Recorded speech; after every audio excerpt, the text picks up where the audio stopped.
4 जून बुधवार तमाम दोस्तों के लिए शुभकामनाएं। दोस्तों, आज की दुनिया में भारत और पाकिस्तानी वफूद आलमी सतह पर अपना मौक़िफ़ पेश करने में मसरूफ। अमेरिका ने कहा कि ईरान को इजाज़त नहीं दी जाएगी और स्पेन का इस्राएली कंपनी से मुआहिदा मनसूख। दोस्तों, ये सब अपडेट्स आज की वीडियो में शामिल है, लेकिन इससे पहले दोस्तों, अगर आपने अभी तक इस चैनल को सब्सक्राइब नहीं किया तो अब जरूर करें। तो आइए शुरू करते हैं। रूसी रॉकेट हमले ने 3 जून को यूक्रेन के शुमाल मशरिकी शहर सुमी को निशाना बनाया, जिसमें कम से कम 4 अफराद हलाक और 25 जख्मी हो गए। मकामी हुकाम के मुताबिक रॉकेटों ने रिहायशी इमारतों और एक तिब्बी मरकज को नुकसान पहुंचाया। सदर ज़ेलेंस्की ने इस हमले को जंग जारी रखने के रूसी अज़ाइम की अलामत करार दिया। दूसरी जानिब यूक्रेन ने दावा किया है कि इसके खुफिया इदारों ने एक अहम रूसी पुल को नुकसान पहुंचाया है और रूसी फजाई अड्डों पर ड्रोन हमले दोबारा किए गए। रूस ने इस्तांबुल में यूक्रेन के साथ मुज़ाकरात के दौरान कीव की जानिब से गैर मशरूत जंग बंदी की दरख्वास्त को मुस्तरद करते हुए कहा है कि मुज़ाकरात में जल्दी नतीजा निकालने की तवक्का गलत थी। दोनों फरीकों ने कैदियों के बड़े पैमाने पर तबादले और अमन के लिए अपने रोड मैप्स या मेमोरेंडम्स का तबादला किया, मगर मुज़ाकरात 2 घंटे से भी कम वक्त में खत्म हो गए। अमेरिकी सदर डोनाल्ड ट्रंप ने कहा है कि चीनी सदर शी जिनपिंग इंतहाई सख्त हैं और उनसे कोई मुआहिदा करना बहुत मुश्किल है। ये बयान ऐसे वक्त में आया है जब दोनों रहनुमा गुज़श्ता माह के टैरिफ मुआहदे पर इख्तिलाफात खत्म करने की कोशिश कर रहे हैं। व्हाइट हाउस के मुताबिक इस हफ्ते ट्रंप और शी के दरमियान गुफ्तगू मुतवक्का है। शशि थरूर की क़ियादत में भारतीय आल पार्टी पार्लिमानी वफद अमेरिका के दौरे पर है, जहां वो अमेरिकी कांग्रेस, हुकाम, थिंक टैंक्स और मीडिया से मुलाकातें कर रहा है। इस दौरे का मकसद ऑपरेशन सिंदूर, भारत को दरपेश दहशतगर्दी और इलाकाई सलामती के उमूर पर आगाही देना है। दूसरी जानिब पाकिस्तानी वफद ने बिलावल भुट्टो जरदारी की क़ियादत में OIC के मंतूबीन को भारत की हालिया जारियत पर ब्रीफिंग दी। वफद ने भारत पर इल्जामात गढ़ने और कशीदगी बढ़ाने का इल्जाम लगाया। OIC ने पाकिस्तान के मौक़िफ़ की हिमायत करते हुए मसले कश्मीर के हल के लिए अक़वाम मुत्तहिदा की करारदादों पर अमल के लिए जोर दिया।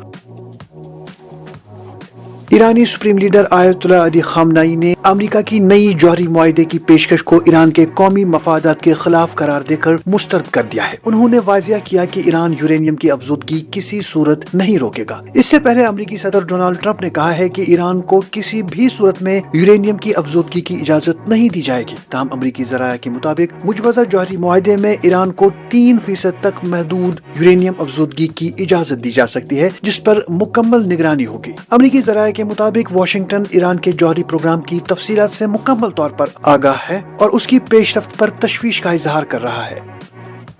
गजा में अमेरिका और इसराइल की हिमायत याफ्ता गजा ह्यूमैनिटेरियन फाउंडेशन के इमदादी मराकज़ आरजी तौर पर बंद कर दिए गए हैं ताकि तज़ीन व आराइश की जा सके। ये बंदिश 1 दिन के लिए है और दौरान तज़ीन रास्तों पर फलस्तीनियों की आमदोरफ्त पर पाबंदी लगा दी गई है। इस फाउंडेशन को आलमी इदारों की जानिब से तनकीद का सामना है और अक़वाम मुत्तहिदा के बड़े इदारे इसके साथ ताउन से इनकार कर चुके हैं।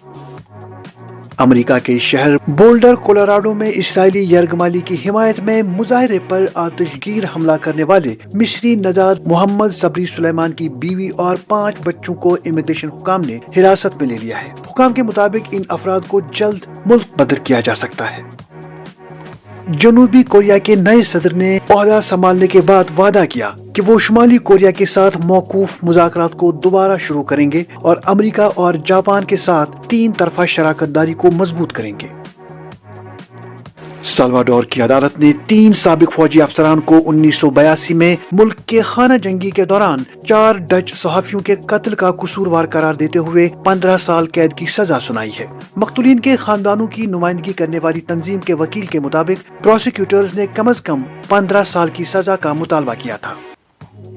वियतनाम ने तवील अरसे से चलने वाली 2 बच्चों की हदबंदी की पॉलिसी खत्म कर दी है। रियासती मीडिया के मुताबिक अब बच्चों की तादाद का फैसला हर जोड़े की जाती मर्जी पर होगा। ये फैसला उस वक्त सामने आया है जब मुल्क में पैदाइश की शरह मुसलसल कम हो रही है, जो 2021 में फी खातून 2.11 थी और 2023 में 1.96 तक गिर गई है। एलन मस्क ने अमेरिकी सदर डोनाल्ड ट्रंप के टैक्स छूट और अखराजात में कमी के बिल को सख्त तनकीद का निशाना बनाया है। मस्क ने इस बिल को अपनी सोशल मीडिया पोस्ट में नफरत अंगेज बदसूरती कहा, जो रिपब्लिकन्स के कानून साजी एजेंडे का मरकजी हिस्सा है। ये बयान सदर के साथ उनके काम के इख्तिताम के चंद दिन बाद आया। مکہ مکرمہ میں آج یعنی 8 ذوالحج 1446 ہجری کو عازمین حج کی منا کی جانب روانگی شروع ہو گئی ہے، جہاں وہ یوم ترویہ گزاریں گے۔ تلبیہ، تسبیح اور تکبیر کی گونج میں حجاج کی بڑی تعداد منا پہنچ رہی ہے۔ ان 10 دنوں تقریباً 64% حجاج منا میں قیام کرتے ہیں، جبکہ باقی 76% حجاج براہ راست عرفات کے لیے روانہ ہوتے ہیں۔ سعودی عرب نے بحرین کو اقوام متحدہ کی سلامی کونسل کی غیر مستقل رکنیت حاصل کرنے پر مبارکباد دی ہے۔ سعودی وزارت خارجہ نے اس فیصلے کو بین الاقوامی برادری کے اعتماد کا مظاہرہ قرار دیا اور کہا کہ بحرین عالمی امن و سلامتی کے فروغ میں مؤثر کردار ادا کرنے کی صلاحیت رکھتا ہے۔ اسپین نے اسرائیلی کمپنی کے تیار کردہ ٹینک شکن میزائل سسٹم کی خریداری منسوخ کر دی ہے۔ یہ فیصلہ وزارت دفاع نے تصدیق کیا ہے، جس کے تحت 168 اسپائک LR2 میزائل سسٹمز کی خریداری متاثر ہوگی، جن کی مالیت تقریباً $325 ملین ہے۔ یہ میزائل سسٹم اسپین میں اسرائیلی کمپنی ریفیل ایڈوانس ڈیفنس سسٹم کے ذیلی ادارے پاپ ٹیکنوز کے ذریعے تیار کیے جانے تھے۔